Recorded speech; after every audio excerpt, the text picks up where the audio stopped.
Shalom, selamat pagi jemaat dikasihi Tuhan. Kembali kita berjumpa dalam renungan pagi. Mari pagi hari ini kembali saya mengajak kita semua untuk merenungkan firman Tuhan. Supaya dengan melalui firman Tuhan, hidup kita akan terus dibangun. Dan kita juga akan terus semakin bertumbuh, diteguhkan dan dikuatkan dalam iman dan pengharapan. Sebab firman Tuhan adalah kebenaran yang memerdekakan hidup kita. Firman Tuhan menjadi sumber kekuatan kita. Firman Tuhan pedoman dan penolong bagi kita. Bahkan firman Tuhan jugalah yang akan terus menuntun dan menerangi langkah hidup kita. Ya, mari jemaat dikasihi Tuhan, sebelum kita merenungkan firman Tuhan pagi ini, kita akan berdoa terlebih dahulu. Bapa di surga, kembali Tuhan kami datang ke hadirat-Mu. Kami sungguh-sungguh mengucap syukur atas segala kebaikan Tuhan dalam hidup kami. Atas begitu besar kasih setia-Mu, rahmat dan anugerah-Mu, berkat dan kemurahan-Mu, perlindungan Tuhan, penyertaan Tuhan, pertolongan Tuhan, dan bahkan juga pemeliharaan-Mu ya Tuhan atas seluruh hidup kami. Terima kasih ya Tuhan. Dan pagi hari ini kembali kami merenungkan firman-Mu. Mari Tuhan singkapkan dan nyatakan kebenaran firman-Mu. Dan Roh Kudus urapilah kami semua ya Tuhan. Sehingga kami bisa menangkap apa yang menjadi pesan Tuhan.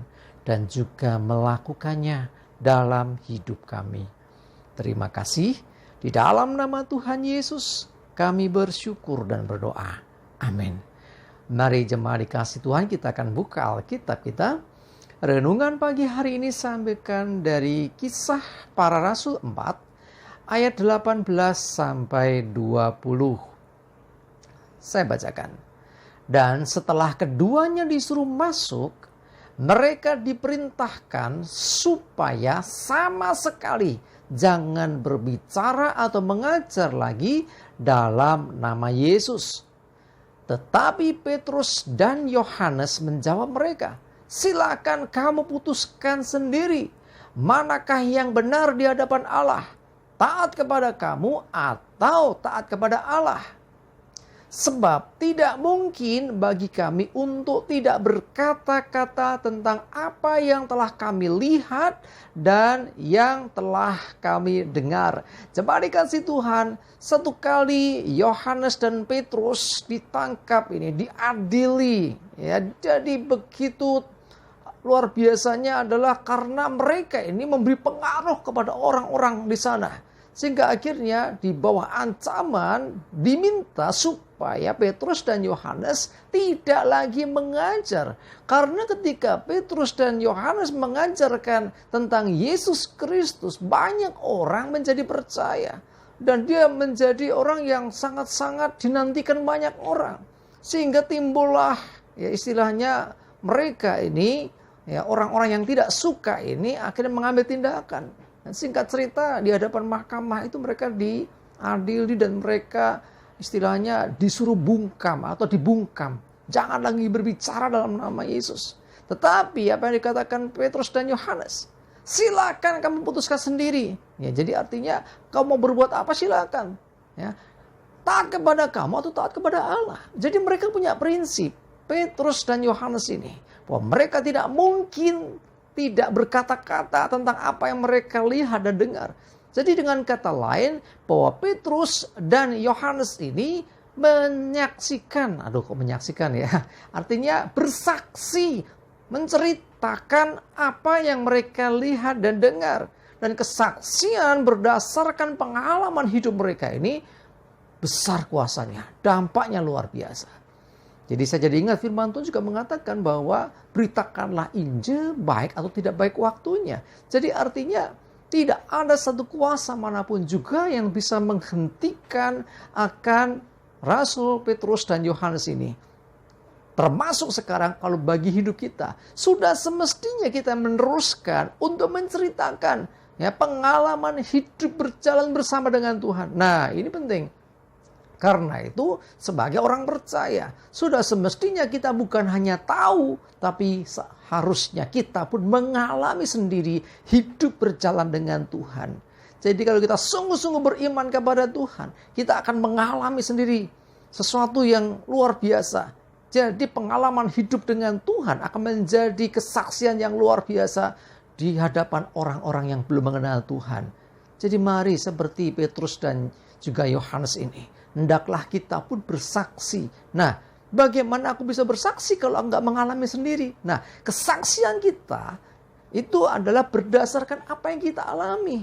Dikatakan apa yang kami lihat dan dengar. Setidak-tidaknya kita sudah mendengar firman. Nah, itu yang kita saksikan. Mungkin kita tidak melihat langsung seperti Petrus langsung bisa melihat Tuhan Yesus waktu itu. Tetapi kita bisa mendengar melalui firman Tuhan, melalui Alkitab yang menceritakan begitu banyak perjalanan akan Yesus di masa yang lalu.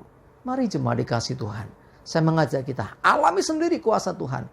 Nah, bagaimana bisa mengalami kuasa Tuhan? Hubungan pribadi dengan Tuhan menjadi syarat penting yang harus dipenuhi.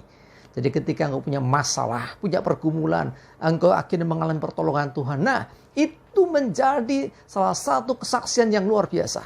Jadi kalau engkau sudah mengalami sendiri, dipaido orang sekalipun, ya. Saya sering dipaido dulu ya kalau cerita. Tetapi saya ceritakan, ini yang kau alami bersama dengan Tuhan. Akhirnya orang nggak bisa bantah lagi. Nah, sekali lagi saya mengajak kita, kekristenan bukan tentang agama. Kekristenan bicara tentang hubungan kita dengan Tuhan. Sebagai orang-orang yang mengikut Kristus. Orang-orang yang bersaksi tentang Kristus. Dan Tuhan menetapkan kita menjadi saksinya.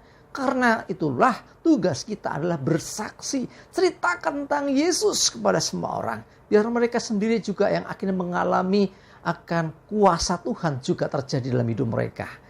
Jadi ketika kesaksian diberikan, ada kuasa Tuhan. Roh Kudus yang bekerja akan menjamah hati orang-orang itu. Sehingga akhirnya mereka pun juga boleh diselamatkan. Mari jemaat dikasih Tuhan, alami kuasa Tuhan, alami hidup bersama dengan Tuhan, dan saksikan itu, beritakan kepada dunia.